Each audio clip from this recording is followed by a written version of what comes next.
Welcome everyone, I'm Matt. Hi, I'm Desiree. And we're bringing you this week's Rising Tide West Coast Swing Guide. Welcome back to our series on redirections at the Rising Tide West Coast Swing Guide.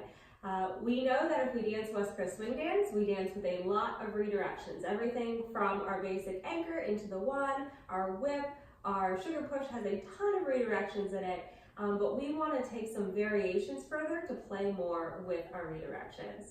This week, we're talking about a simple and fun continuous redirection pattern. We'll show that pattern to you now.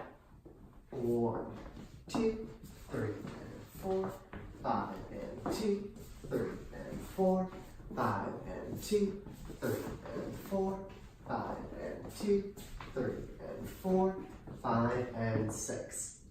Keys here for our leaders. We're not going to talk too much today about our basic inside turn. We've talked about that in previous guides, you can check those out.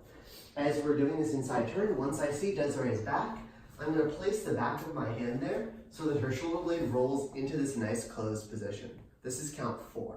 From here, on count 5, I'm sending my right side forward, which sends Desiree's left side back, replacing my weight, and then stepping back at a slight angle, which is creating this prep for the next inside turn. From here, that whole process just repeats over and over again, as many times as I want.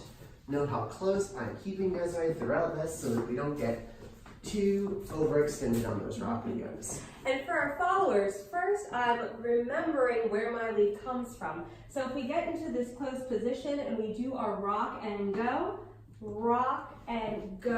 that lead from the 5 into the 2 is all coming boop, boop, boop, from the shoulder blade, from this closed position.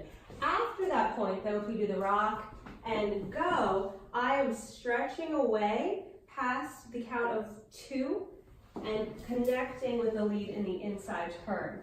If we don't connect that shoulder blade and fill that space back as the leader comes forward in the rock and go, we will miss that moment and we will fail to keep the move continuous.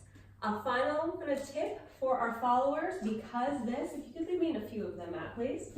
Because this move is closer than we're accustomed, we want to be careful with our arm styling of the free arm. We want to keep that arm really close to our body and then pop it over leader's arm at the very end so we don't inadvertently catch the leader in the chest. Showing this whole thing one more time. 1, 2, 3, and 4, 5, and 2, 3, and 4, 5, and 2, 3, and 4, 5, and 2, 3, and 4, 5, and 6. That was your guide. Thank you everyone for tuning in. You can check us out online at mattdaviswing.com. We're also on Facebook, YouTube, Instagram, and Twitter as Rising Tide Swing Dance Studio. See you next week.